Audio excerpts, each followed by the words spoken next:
All right, so it's basically been confirmed by Bernie Sanders in his campaign. He ain't dropping out. He's not dropping out for uh, really until the convention is what the foreseeable future is, especially because the primaries basically got pushed back all the way over to June, obviously because of all the CV stuff that's going on right now. He filed to be on New Jersey's ballot, which is now I believe pushed back to June, or it's going to be pushed back to June. And he has openly said that he's ready for the next debate against Joe Biden. Joe Biden doesn't want to debate him, actually. So there's actually this article in NBC News titled "Sanders is still running for president. Here's why he may not quit anytime soon." And it just basically puts in some people who are explaining, people who are in the Bernie camp, basically saying there's a lot of variables at play here. We're in sort of uncharted territory. We're in uncharted territory with the current CV stuff that's going on. And then also, there's a thing that is with Joe Biden's mental health or lack thereof, right? So Joe Biden could stroke out at any moment. You know what I mean? Something really crazy could happen to Joe Biden really at any moment. You know, he's already had aneurysms. And so it's something that definitely could happen over again. And so with all of those going on, you kind of have to stay in the race just to make sure if anything crazy happens, you know, Bernie's there basically in the race. But there seem to be some calls on him to drop out. Now, here's an interesting tweet that I saw on Twitter that got quite a bit of attention here. It's from some random guy. It says, for all the lefties whining about how Biden doesn't excite them, a reminder that there's a pandemic on while children rot in cages and a lawless beast squats in the White House. Screw you and your quest for excitement. This is our country, not Six Flags. Vote or shut it. So, this is a really funny tweet I see because how is this going to get you votes? What makes you think that this is going to help your attempt to win? How is this going to help you gain any votes? A single vote that is a Bernie supporter that's probably not going to vote for you. Like, I'm in California. I'm definitely not voting for Joe Biden. 100% I'm not voting for the guy. Not like my vote counts anyways. But even if I wasn't in California, I'd definitely, be pretty in the camp of like, okay, I'm probably not going to vote for him. But, a lot of people in California are definitely not going to vote for him for obvious reasons that their vote doesn't count. But how are you going to pull over anybody when you're basically just saying, I don't really care about you. I don't really care about your vote.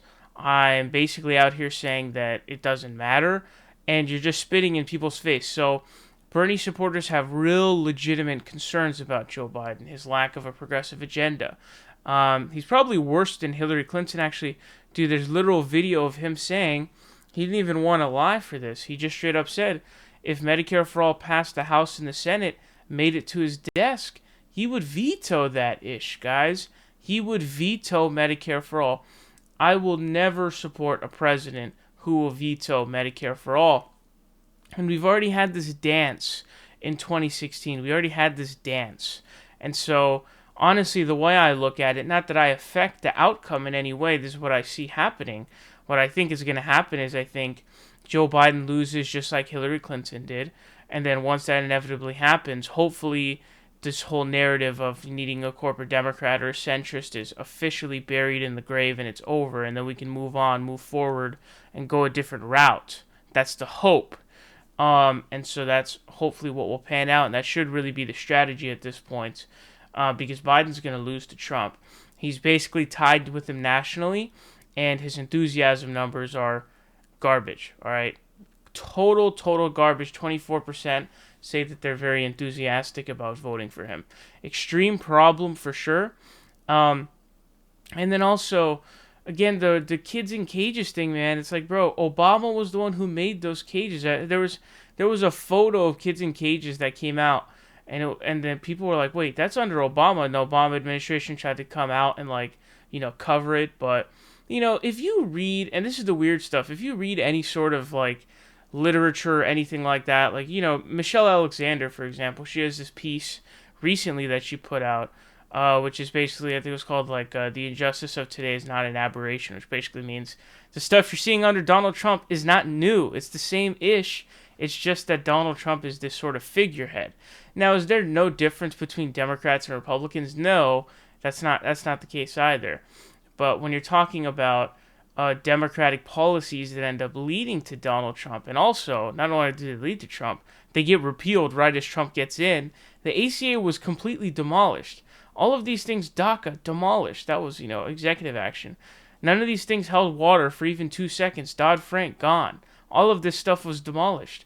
So, all of your solutions couldn't even stay in past, they couldn't even make it 4 years, dude. So your solutions are garbage. They don't actually work, all right? And the problem is we're in this cycle right now where we always come to the dumb lesser of two evils choice, which is a false choice telling us that the problem is Trump and not the system. So the system is the problem, and that's why we have to vote for Bernie Sanders, because we need to break the system. That's why we have to do that. So the kids in cages started under Obama. He continued NSA spying. He loved that. He loved that good stuff, man. So he was a big fan of all kinds of stuff like that. But I don't understand why you would not take this seriously. It doesn't really make any sense, who are you pulling with this? I don't understand. What is the good that comes out of this grandstanding? Do you feel good about yourself? Like, does it help you sleep at night when you just do this, come off and yell some stupid stuff? Because otherwise, I don't get it. There's another one that I saw. This one's pretty funny as well, actually. This comes from some guy named Ben LaBolt. Former Obama spokesman, actually. That's pretty funny. So ABC News had a poll that came out 2 days ago. We covered this extensively. And so this one actually says that 15% say that they'd back President Trump over Joe Biden. And Ben LaBolt says, this is a huge problem, something Bernie Sanders needs to work on every day from now until November. He is responsible for the outcome with this segment of voters, and his effort to persuade them to support Joe Biden should start today. So, of course, that means that he should drop out right now, endorse Joe Biden, and try to convince them to vote for Joe Biden. Those people are never going to vote for Joe Biden. In fact, those people who are voting Trump in that poll, they're probably already Republicans, most likely, because Bernie has that sort of crossover appeal. So, with a certain segment of the Republican population. So they're definitely not voting Joe Biden. There's probably some small segment that's voting Trump just because they're like, I don't even want to take part in this system anymore. I'm tired of this nonsense. So I'm going to, just go go full crazy. But this idea that Bernie Sanders can convince somebody to vote for Joe Biden is pretty hilarious. Pretty much most Bernie supporters have really made up their mind, or a lot of them have. And just because Bernie Sanders goes out there and does it, and remember, he did the same thing for Hillary Clinton, guys. He endorsed her against the will of a lot of his hardcore supporters, who were not happy with that. And it didn't really help, okay, because you just can't convince anyone to vote for a turd. It's just not possible.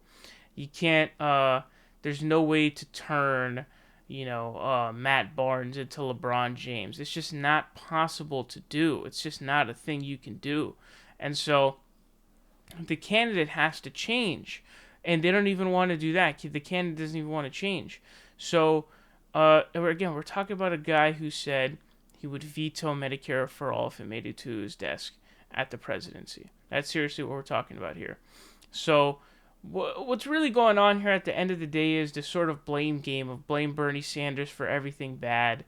And if I guarantee if when Joe Biden loses, I should say, it's pretty much an inevitability. I give him like a 20% shot of winning. When it happens, they're going to blame the Bernie bros. All I'm curious about is who they're going to blame in 2024.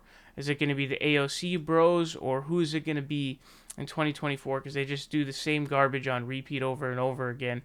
And then we're going to say, oh, Bernie would have won. And then it's like, oh, it's this big hogwash sort of situation. But Joe Biden is going to be a massive, massive problem in the general election. He can't excite anybody. The guy's literally a corpse. I don't even know if he's really still alive. I mean, if you watch this guy speak, he doesn't look alive, does he? No, not at all.